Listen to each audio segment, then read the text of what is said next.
Good day, future customs brokers. I have been used to answering your questions through my Facebook page, but this time I will try to attempt to answer your questions through this short video clip. Ang pinaka-common na question is, ano daw po ang sikreto sa pag-aaral ng Customs Administration? Well, each one has his or her own style. But since you asked me, my foremost answer would be to understand the CMTA by heart. Paano daw yun?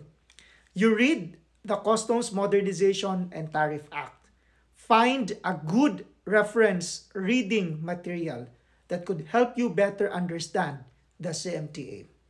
Lagi niyong tatandaan that there is no substitute in reading. You read, and read.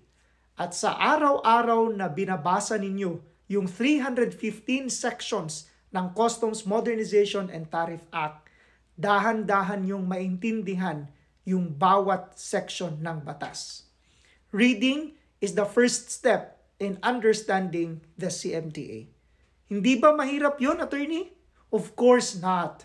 Because I will be here to help you understand the complicated provisions of our customs laws. Kaya, if hindi pa kayo nakapag-like and follow, then do it now. Please like and follow my Facebook page and subscribe to my YouTube channel and my TikTok account. And together, let's all learn the CMTA. Remember, if you want to learn something, just ask Attorney Erwin.